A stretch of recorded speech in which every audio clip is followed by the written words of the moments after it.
Praise the Lord. கர்த்தருடைய பரிசுத்த நாமத்துக்கு மகிமை உண்டாவதாக. இன்றைய நாள் பொழுதிலே உங்கள் அனைவரையும் சந்திப்பதில் நான் மிகவும் மகிழ்ச்சி கொள்கிறேன். கர்த்தர் உங்களையும் உங்கள் குடும்பங்களையும் ஆசீர்வதித்து பாதுகாத்து வழிநடத்துவாராக. எனக்கு அருமையானவர்களே, இன்றைய நாளுக்கான வேத வாக்கியம் ஆதியாகமம் 15ஆம் அதிகாரம் 1ஆம் வசனம். இதில் ஆண்டவர் நமக்கு எப்பேற்பட்டவர் என்பதை மோசேவுக்கு சொல்கிறார். மோசேவுக்கு மாத்திரமல்ல, நமக்கும் ஆண்டவர் கொடுக்குற வாக்குத்தத்தம் இதுதான். நாம் ஆண்டவரை நம்பி காத்திருக்கும்போது அவர் கொடுக்குற பதில் இதுதான். அந்த வேத வாக்கியத்தை நான் உங்களுக்காக வாசிக்கிறேன். 15ஆம் அதிகாரம் ஆதியாகமம் 15 1ஆம் வசனத்தின் பிற்பகுதி. நீ பயப்படாதே, நான் உனக்கு கேடகமும் உனக்கு மகா பெரிய பெலனுமாய் இருக்கிறேன் என்றார். இல்லை, நீங்கள் பயப்படாதீங்க, நான் உனக்கு கேடகமும் மகா பெரிய பெலனுமாய் இருக்கிறேன். இல்லையா? நம்ம எதை குறித்தும் நாம் கவலைப்படக்கூடாது.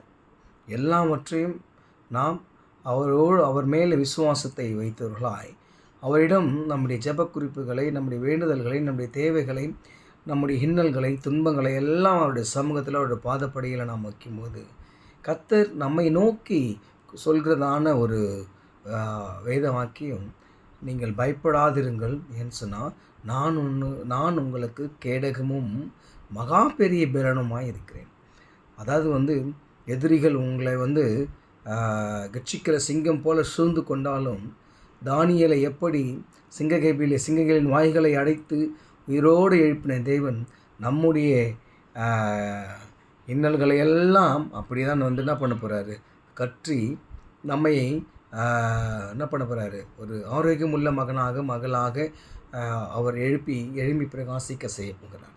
நாம் விசுவாசிக்கணும். கர்த்தர் பேரில் நாம் பற்றுதலாக இருக்கணும், விசுவாசத்தோடு இருக்கணும்.